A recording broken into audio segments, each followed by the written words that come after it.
wait for the link. Once you receive the link, you may start answering.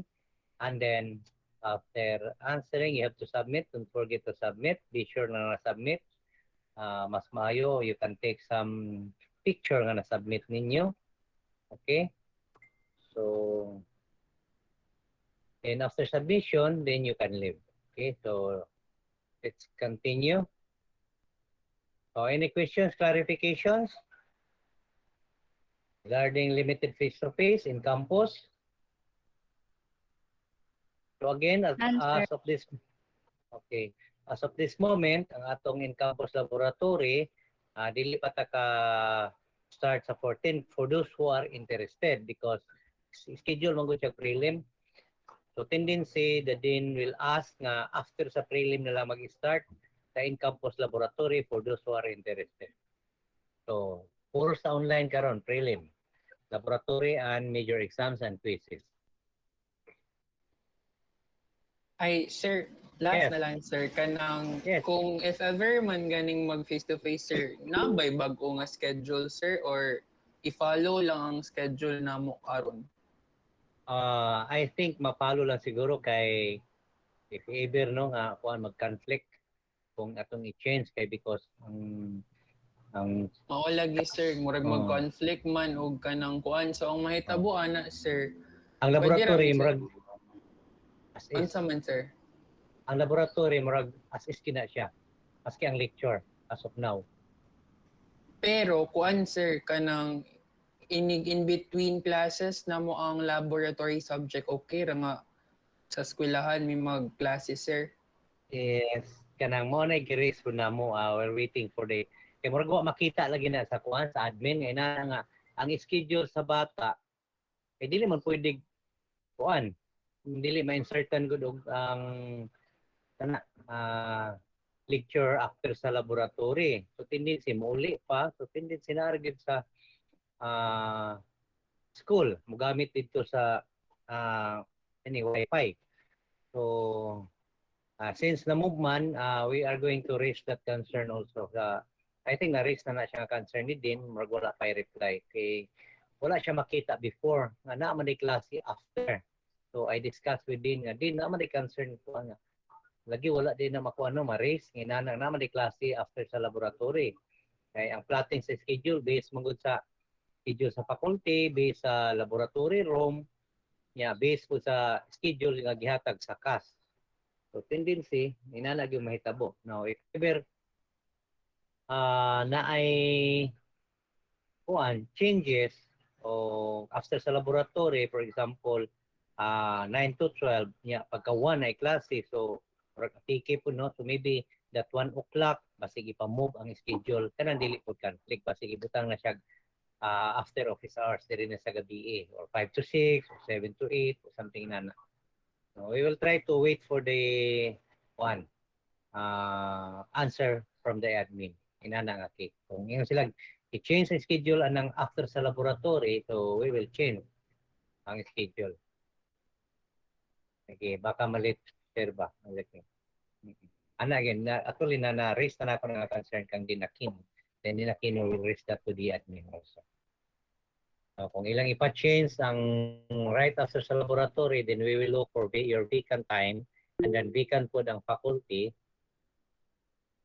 Okay, once a week lang mag-lab, sir. Okay, so I think inanagid ang mahitabo. Selected activity and once a week. No? Kay daghan man magamit sa laboratory and we have only 2 laboratory. So tendency, and every time sa morning, isa ka subject, duha ka laboratory gamiton din sa isa ka subject. So selected lang gid siya. Mahitabo ginang once a week. Okay, napa may second year mo gamit.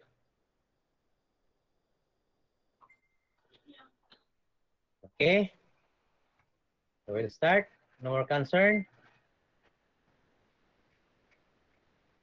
Ay, it depends po sa faculty kung matanaw niya nga pwede rag mag-twice. But ang problem lagi kay, what if kung ang faculty po, isip on, di man pwede masulod.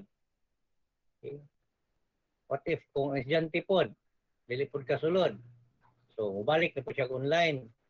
So, that is why I said, kung seryoso gin mo muari, katong nga lagyo na Wari sa CDO, kanang din yung in campus mo, so you have to be present in campus activity.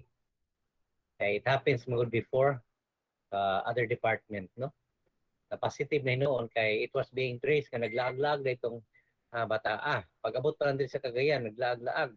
So, natakda na noon. So, wala na noon ka face-to-face ang katong department kay gihold sa kay na-expose man. Okay? Inana ang mga incidents.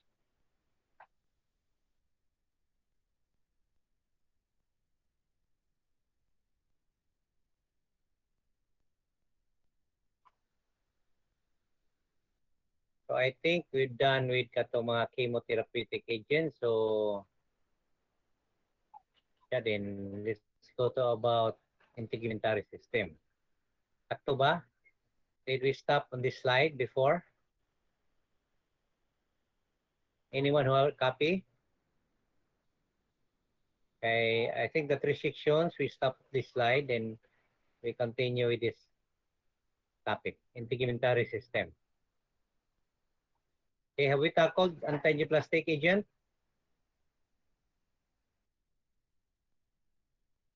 Hello? Wala pa ata, sir. Angioplastic?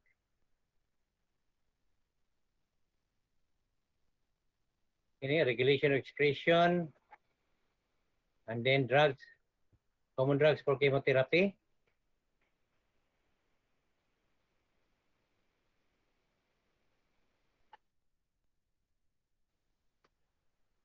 Anyone? Okay.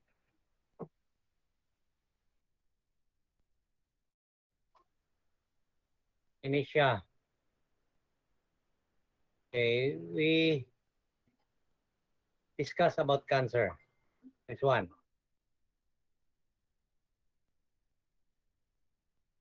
Ini nga slides, sakab. Okay. So cancer so refers to any one of large number of disease characterized by development of abnormal cells that divide uncontrollably and have ability to infiltrate and destroy normal tissues. So the development of cancer cells, it really multiply faster than the normal cells. So sometimes it may affect the normal cells. So tendency, these cancer cells may develop some what we call angiogenesis. Angiogenesis, the term used that these cancer cells may create their own blood vessels as a source of their nutrients. Okay, so that is why nga pag ma-diagnose pag na-cancer, so on that, like for example breast cancer, so it will be thorough evaluated, so a proper examination in which part or the deepness of involvement of the cancer o asa dapit ang area. That is why mastectomy or breast removal will be done up to the extent na free of cancer cells, okay, during surgery, mastectomy, the removal of the breast. Tinagi na siya extent yan. On that area, free na of cancer cells. So pwede na i-remove because if ever nag-remove ka and then on that portion na wala makuha ang cancer cells, take note that it will multiply faster. So again, kuan lang gihapon, ma-spread lang gihapon or magkadaghan lang gihapon ang cancer cells until even though nag-undergo na surgery until magmetastasis, meaning it will spread to the other organ. So this is how the characteristic of cancer cells. So comparison with the normal cells and cancer cells. Cancer cells open ability to spread throughout your body, meaning it will goes into the bloodstream and metastasize that involve other organs. Sometimes the patient may die due to the metastasis or complication into the other organ. Okay? Na kay cancer sa breast, nagmetastasis. Okay? Na-involve sa imong lungs. So sometimes the patient may die due to respiratory failure, but not on the cancer of the breast, but may die due to respiratory failure. Kaya na-damage ang lungs with the metastasis of cancers from the breast, from the ovary or from the uterus. No? Kay uterus, pwede naman siya makuha. Maka-survive man gihapon ang patient without uterus. Pero dili na siya mabuntis. Okay? So good kung nanay anak, pwede ra kuhaon kay anyway na naman siya anak, then maka-survive man without the uterus. Even kani mga wala pa anak, yeah, pero some infections may occur, okay, sa ilang pelvic organs, no? So na infection sa uterus, ovary, fallopian tube, whatever pelvic organ, no? Adya. So sometimes pag damage na gani, so it needs nga i-remove na lang tanan. Okay? So total abdominal, bilateral, salpingo, o oophorectomy, meaning i-remove ang uterus, i-remove ang ovaries, ang fallopian tube. Okay? So without the reproductive organ, female can still survive. But problem, dili na lagi maka-anak kung mapay anak. So cancer is the leading cause of death in the world. So inani may tabo, no? From the normal cells, okay, to respiration, creating with the cells that may undergo cancer or tumor, no? Okay. The mutation, okay, then rapid growth of the cancer cells that may form as a tumor. So that is why if there are some abnormal finding, we have to determine kung benign siya or malignant. No? So benign can be reversible, mag-treat siya. But cancer sometimes mag-treat, but it depends on the stage of cancer. Okay? So usually, ang metastasis, the tumor cells will undergo sa imong bloodstream. Uyog na siya sa circulation. Then, maadto sa other organ.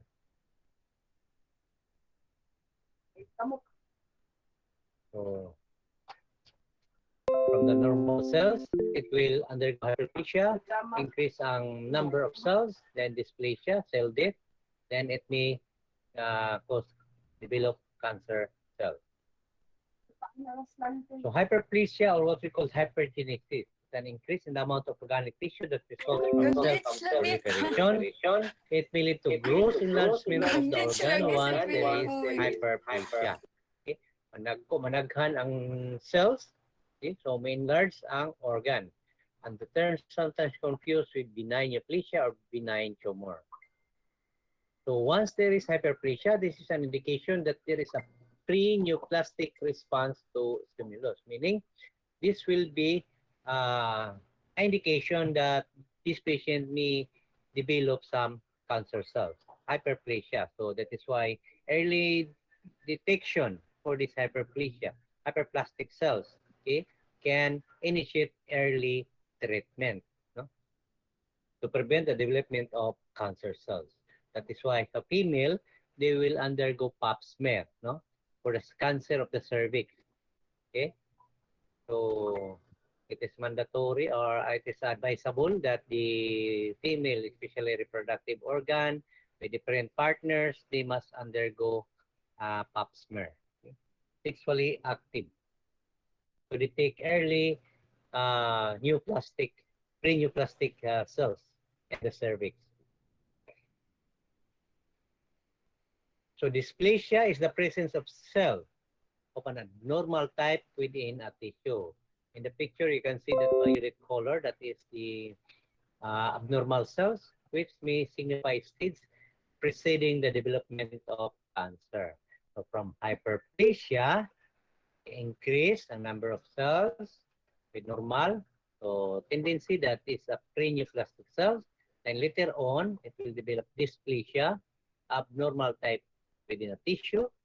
Then this is a stage preceding the development of cancer. Let's go to about gene expression.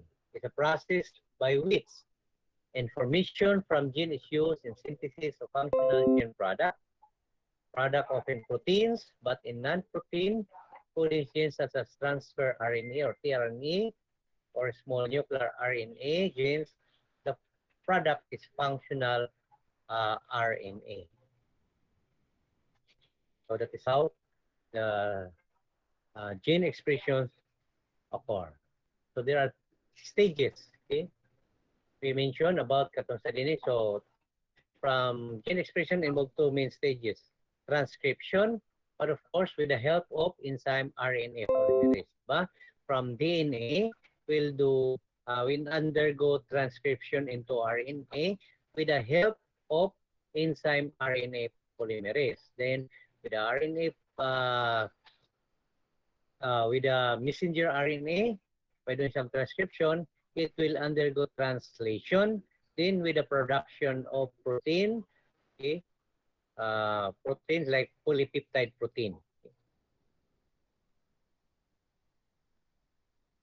What control gene expression? Primary control at the level of transcription, largely as a result of binding proteins to a specific size of DNA. Diba? DNA by transcription, polymerase enzyme, formation of RNA, then RNA by translation, the production of protein. Yan na siya, no?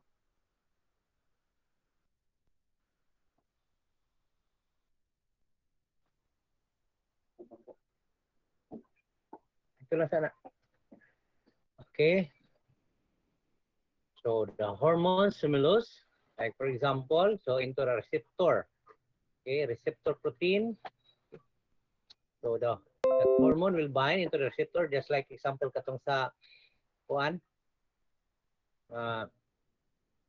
insulin, no? Kumubind siya sa receptor. So hormone receptor complex, then in the gene regulation gene expression, so that hormone bind onto the receptor, then formation the messenger RNA. That RNA will produce new protein. So there is a video, molecular biology of the gene. So common drugs for chemotherapy: 5-fluorouracil, spermacaptopurine, cytarabine, gemcitabine, methotrexate, and also anthracycline. This anthracycline chemotherapy attacks enzyme inside the cardiac cells, DNA, that help them divide and grow. Okay, so this is the action, how the action of the anthracycline chemotherapy attacks enzymes inside the cancer cells. Okay, so they are used directly or indirectly inhibit proliferation of rapidly growing cells. Okay, so one of it, di ba? Katong sa steps on the development of cancer cells, okay, will undergo proliferation, mutation, and development of the cancer cells. So inhibit proliferation of rapidly growing cells, typically in the context of malignancy. They work by stopping cancer cells dividing and growing. So different drugs affect the cancer cells in different ways. So sometimes, usually ang adverse effects sa mga chemotherapeutic drugs ko is ini siya. Okay? Hair loss, fatigue, diarrhea, vomiting with fatigue, because sometimes our normal cells will be affected but not to a certain point. So the dose must be computed, exact computation of the dose of medication para dili po dingon nga mamatay po ang atong normal cells. So when combination of drugs is used, it's chosen for its different effects. So most chemotherapeutic drugs are carried in the blood. If you can see a patient with one, so diha ipagi, no? That's the way on how to give medication for chemotherapy in a patient with cancer. Let's go to about integumentary. So integumentary consists of skin. On your skin, there is an accessory structures like your hair, nails, sebaceous gland, and sweat glands. Again, you just know the function of the skin, because skin is the largest organ in our body and has several functions. So it is an exterior covering of the body, weigh more than 6 pounds in average adult, covers more than 3,000 square inches, and it is the largest organ of the body. But of course, it is also supplied with blood vessels and nerves. That is why natay mga nerve endings niya, no? So that is why nga pag naay, for example, sa atong hands, no? Pag matouch tag heat, so that stimulus heat will send signal sa ato ang nerves going sa atong cerebral cortex. So what will happen? So ang atong response is withdrawal of that heat because of the presence of nerve endings. So function, again, provide protection, but of course, okay, kung wala kay skin, exposed diretso ang atong mga muscles, atong cells, okay, sa atong body, diretso siya ka-expose. So, ang atong water sa atong body, mo diretso ka-evaporate because wala tay protection kung absence. Just like sa mga burns, di ba? We will discuss later on ang burns. So, pag madami sang cells, ang ilahang skin, so tendency, they are prone to infections and evaporation sa water. Okay? So, it protects against invasion by bacteria and other harmful agents. That is why kung nakay samad, you have to be very careful, cover, or you have to put some antiseptic sa inyong samad. Okay? Because that one is a point of entry of some harmful pathogens. Protect delicate cells beneath surface from injury, as I mentioned. Inhibits excessive loss of water and electrolytes. Again, one function of our skin. Produce protective pigmentation to protect body against excessive exposure from the sun. Taon na lang kung direct mo at skin. It helps produce the body supply of vitamin D. So, sa atong cells, sa atong skin na atay layers, no? Epidermis, dermis, okay? Hanapon ay mga strata o stratum sa ato ang epidermis. So another function, skin regulates body temperature. Di ba? Pag ma-expose na sa cold, the skin blood vessels constrict. But that constriction of blood vessels allows more heat-carrying blood to circulate to the muscles and organs. So that is the pathophysiology. No? Why we are exposed to cold.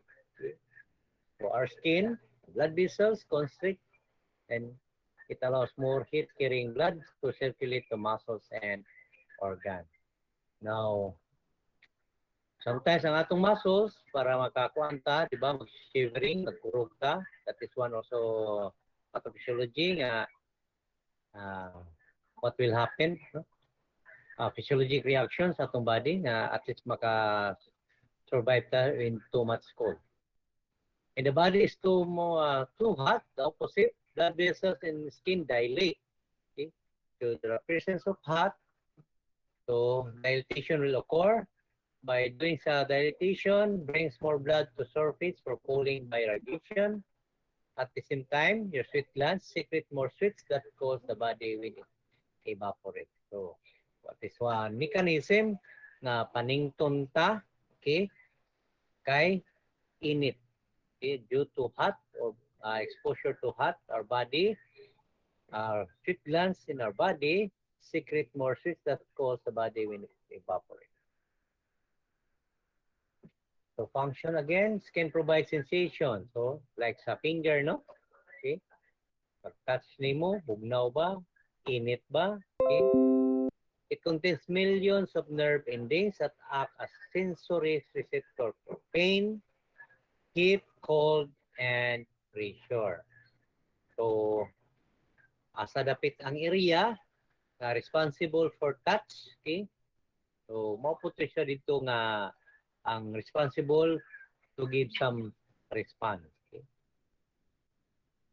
So, when stimulation occurs, nerve impulses are sent to the cerebral cortex of the brain, and the brain triggers any necessary response, whatever response. Okay? Kung just because of presence too much heat, imo din siyang i-withdraw ang imong fingers. Okay? Kung too much cold, di ba? Mag-constrict ang blood vessels. Too much hot, so dilation. O dahil ang iyahang response. So this is the layer of your skin. Okay? We have the epidermis, and your epidermis we have strata. One of it is stratum corneum, dermatibum, lucidum. We will discuss later. Then the dermis, what accessory organ, involved in the dermis. Okay? We have Report sensory man nerve na mo fiber. sa lab. Okay? We have the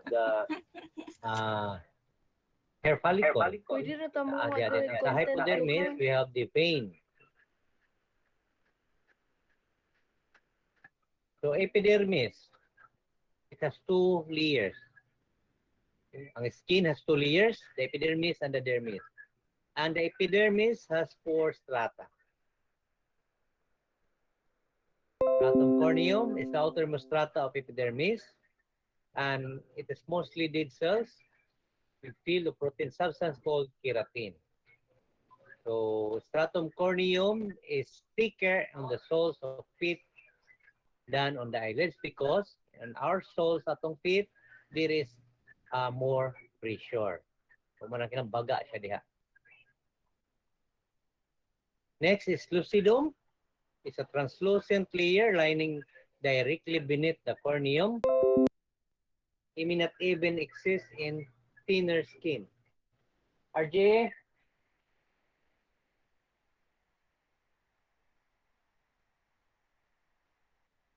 It may not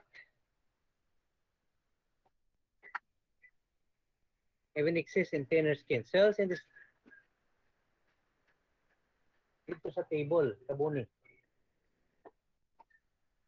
Cells in this layer also dead or in the process of dying, the stratum lucidum. And granulosum is one or more layers of cells starting to die in this area and become hard. So in this stratum granulosum, cells are in the process of keratinization. So meaning becoming fibrous proteins similar to that of the hair and nails. Whereas in germinativum, composed of several layers. So diri po sa germinativum na diri ang atong melanin which give color to our skin. So composed of several layers, living cells capable of cell division, and this is the innermost layer of epidermis which contain melanin. Okay, this melanin pigment gives color to our skin. So take note for those black people, the more abundant the melanin, the darker the skin color. So katong mga white, less po nilang melanin. Katong mga albino, the more nga minus kayo ang melanin or white melanin. So, damage to this layer, meaning it needs skin grafting, like for severe burn. So magkuha tag area, the body, skin, then ipuli dayon to sa area with damage nga epidermis. Or stratum dermativum, like severe burn. Or skin grafting. So dermis is beneath epidermis and composed of connective tissue like lymphatic nerves, nerve index, blood vessels, sebaceous and sweat glands, elastic fibers, and hair follicles. So review the layers of the skin. So in the dermis, okay, in the epidermis we have strata, no? Then in the dermis we have layers, papillary layers arranged into microscopic structures that form ridges. Now if you can see in the picture, no? The papillary in the dermis and also the reticular layer. So second reticular layer is beneath the papillary layer. It is a white fibrous tissue that support the blood vessels.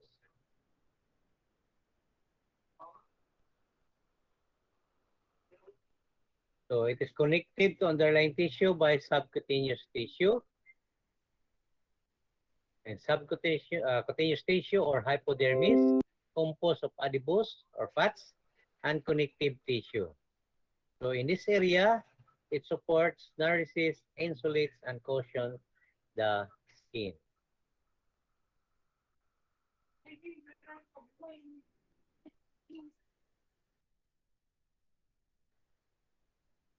So it is in the hypodermis, no? Located ang inyong fats. So that is why kung sa mga diabetic mag-insulin sila, diha nga area.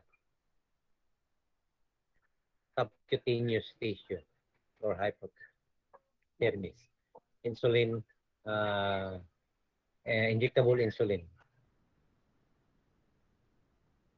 So, i-pinch na nimo siya, o diyan na dayon, mapanimo subcutaneous. Diyan rin mag-inject ng mga kasunod na diabetic. So, next is the hair. The thread-like structure formed by a group of cells that develop within a hair follicle or socket. Each hair has a shaft that is visible and a root that is embedded in the hair follicle, as you can see in the picture. Now, we have in the arrow, okay, a pilomotor muscle. It is attached to the side of its follicle. You can see in the picture. And this pilomotor muscle is stimulated by skin irritants, emotional arousal, or cold temperature, and it will react by contracting. Now, again, in this area, this causes ghost fleas or ghost pimples. So take note at the base, okay, if you can see that circle. Okay. This hair follicle is a bulb enclosing a loop of capillaries. It is called the hair papilla. So hair papilla provides nourishment to the hair. It is one of the few living parts of the hair and it is responsible for hair growth. Now, in your hair, there is also what we call cuticle, cortex, and medulla. This cuticle covers the hair shaft, protecting it from the elements and chemicals from losing moisture. And the cortex provides most of hair's weight. Contains melanin that give colors to your hair. Okay. So pag wa na po yung melanin, kay magkatigulang, so mag-white na po na siya.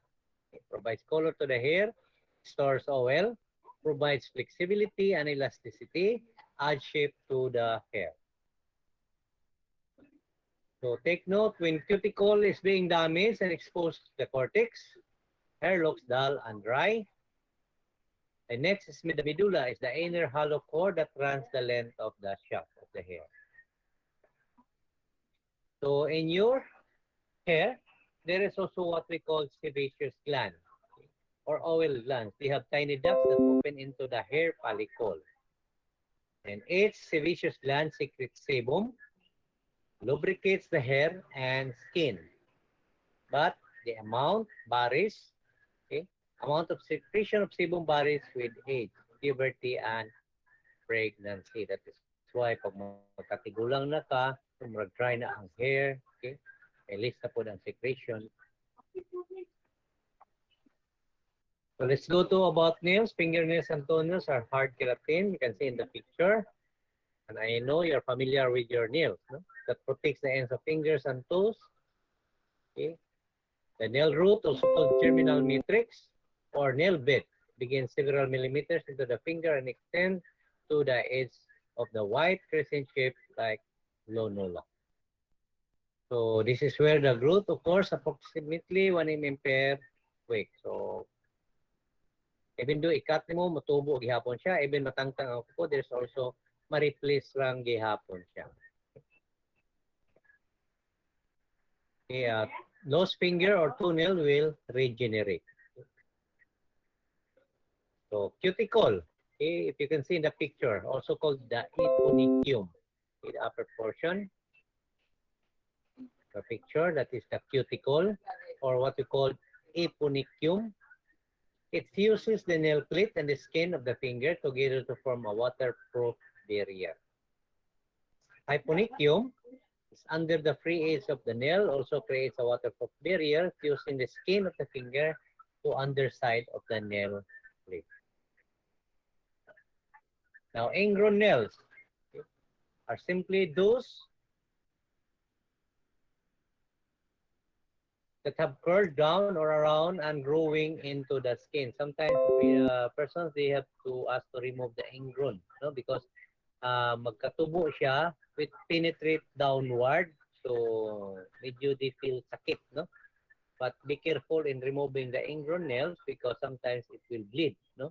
Depende, kay na may iban magpataka, so maggrabihan, no, og bira, no? So mag-bleeding. So again, there are cases nga na-infected noon by removing sa ingrown nails. So diabetic patient, be careful pag-remove sa inyong ingrown nails. No? Because you are prone for infection. Mga diabetic.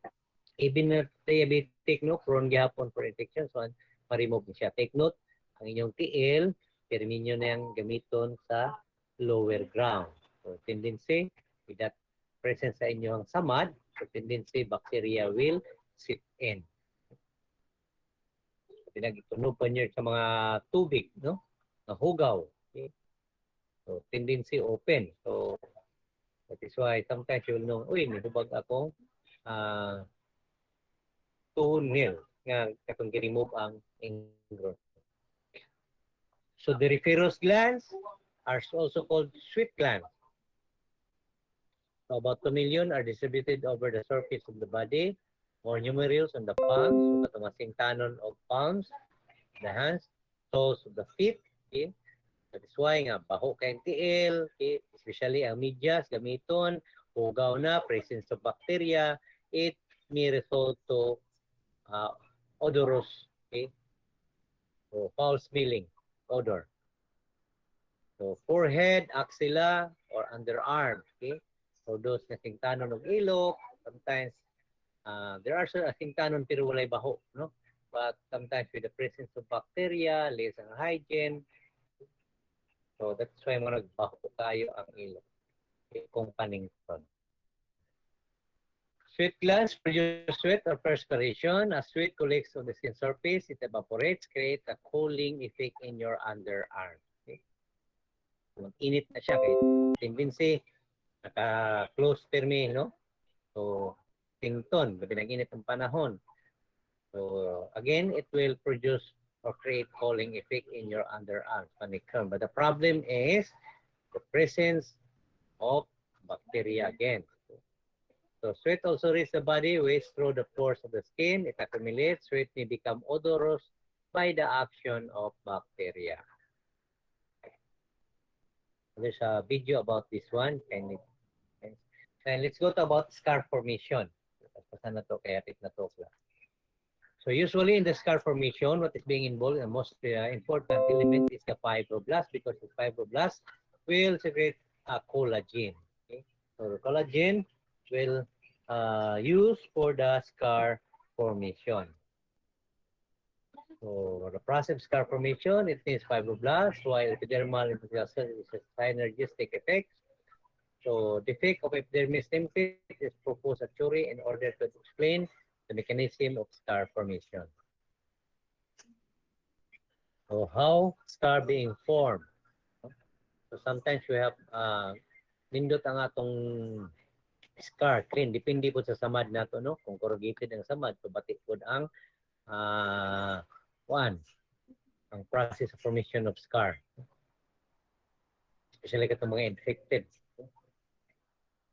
Okay, sometimes ang scar na to due to injury, infections, okay, surgery. Scars from when the dermis is damaged, the body forms new collagen fibers to mean the damage resulting in the scar. So that is one option of your collagen in your body. New scar tissue will different texture and quality than the surrounding tissue. Okay, so it is usually composed of fibrous tissue, may be formed for many different reasons. Okay, as I said, sometimes scar may form due to infections, so especially kung may mga hubag ni rupture. If you notice, no, after sa rupture, yung hubag, then it will form a scar. Surgery, good sa surgery kay usually clean cut, no? So nindot po ang process sa imong scar. For example, sometimes there are surgery or surgical procedure, okay, by incision, sometimes dili makita nga naa siya samad, no? Injuries or inflammation of the tissue. So scar may appear anywhere in the body, and the composition of scar may vary. Scar may appear flat, lumpy, sunken, or colored. Okay, so much collagen formation. So sometimes mo nang mag-hyperkeratinize, no, mag-keloid forming. So in the first picture, that is scar formation due to surgery. No? So inani po ang katong nag-undergo cesarean section with tubal ligation. No? Diha ang incision. Because there are some cesarean section only without tubal ligation, gamay ra ang samad. So with this, this is an example. Okay? Mga surgical nga nag-cesarean section with tubal ligation. So when a person has injury, the body responds by repairing the damaged tissue, which creates scar tissue. Okay, sometimes acne, no? It can create some scar. So scar tissue is a collection of cells and collagen that covers the site of injury. But people can develop scar tissue on their skin as a result, as was mentioned, injury, surgery, or even acne. So in the picture, if you can see, this is an example of scar formation due to acne. So cell type most important for scar formation, the fibroblasts. No? The specialized cells responsible for scar formation because it will produce a fibrous connective tissue made up of collagen. So bundles formed by this weight is inelastic fibers make up the bulk of the scar. Okay, stages of tissue repair. Okay, so the wound healing stage is made up of 3 basic phases: inflammation, proliferation, and maturation. Diba? Pag namon samad, sometimes, mura siya nihubag. Okay? So inflammation, then proliferation, mo anam na rin siya kahiyos. Okay, no, mature, then mag-close na dayon. Okay? So there are 3 main stages of inflammation. Acute, meaning this is the swelling stage. Then subacute, regenerative stage, chronic, scar tissue maturation, and remodeling stage occur. Anam din siya repair. So during inflammation, di ba, at first, you will notice nasa scar from natin wound, so there is an inflammation. Now, inflammation is characterized by 5 cardinal signs. Di ba? Pag nasamad mo, naadi siya redness, no? Popula siya. Gayon, murag mo init siya. Increase ang heat, that is calor. So redness, rubor, and there is heat or increased heat in that area, meaning calor, and it will swell to more. And pain, diba? Sakit ang imong samad, no? Painful. Okay? There is dolor.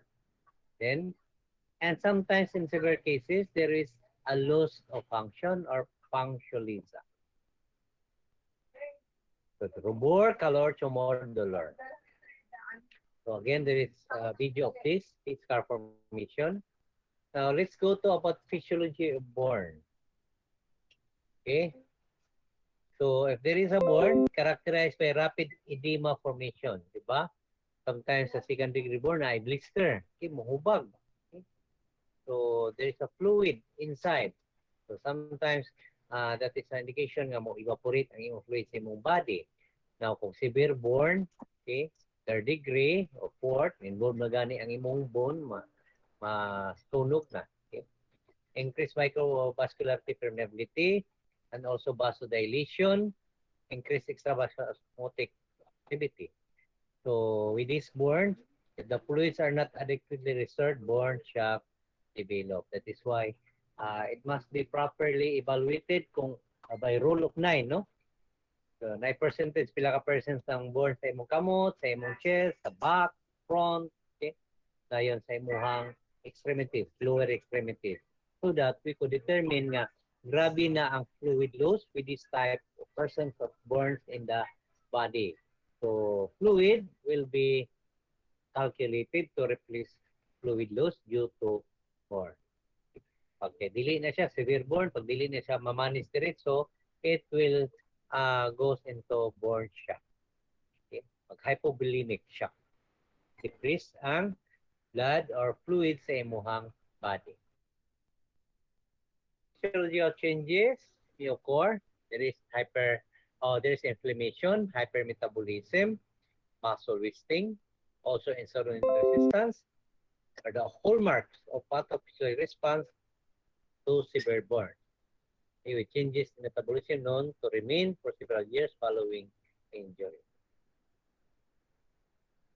So again, if you have burns, especially damage in skin, you are prone to have bacterial infections. So that may result to the bacteria will go into the bloodstream. That may result to what we call sepsis.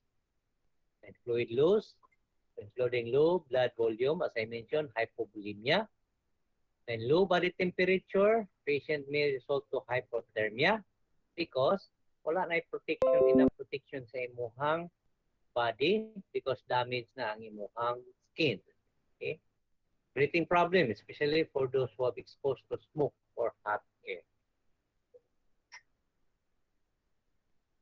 So classification, we have first degree burn. Okay?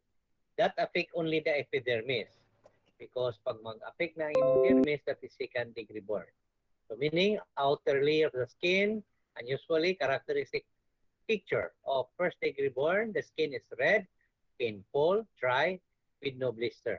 So one example is the sunburn. Second degree, or there is involvement of partial thickness. Okay? So are more severe than first degree burn because involved na ang mga nerves ni mo diha. Okay? So kung di pa ma-damage pero affected na imong nerves, so painful kayo siya. Okay? O nang i-compare nimo sa katong severely burns nga damage ang nerves, wala na siya pain. But in second degree, mas painful siya. Affect the outer layer of the skin called the dermis. Okay, so this is the picture of second degree burns, a partial thickness burn. Affect epidermis, dermis, or lower skin. They cause pain, redness, swelling, blistering. Whereas the third degree burns, we have full thickness burns, go through the dermis and affect liver tissue. So they result in white or black and charred skin that may be numb. Panhood. Okay. So this, if you compare the first degree, second degree, and third degree burn with the palm. Okay, so full thickness burns or third degree destroy the epidermis and the dermis, and may also go into the inner layer, the hypodermis. Okay? That will involve the subcutaneous tissue because your subcutaneous tissue na as hypodermis. The burn site may look white or black and charred. Fourth degree, no? Apil na ang bone, grabe kasunog. Okay? Additionally, involves injury to the deeper tissues such as muscle, tendon, so kadili lang skin, no? So apil na ang muscle, tendons, or even bone. In fourth degree burn. So the bone is often black, frequently leads to loss of the burn part. And burns are generally preventable. So you must be aware kung unsay mga sa inyong type sa job, no? Because not only ang fire mo yung makakos of burn, we have also electrical burn. Okay? So depende. Or chemical burn. Okay? Depende sa imong trabaho. Fourth degree burns penetrate the muscle and begin to burn bone. 6th degree burns are most severe burns with charred bone. Okay, so psoriasis. Okay, we'll just continue psoriasis next meeting. I think it's already 2 o'clock. Okay, so be sure to submit by 2:30. Okay, once you receive the link. And tell me kung na-receive niyo ang link, ha? Because this morning, may problem ang Google Form. Nagka-error.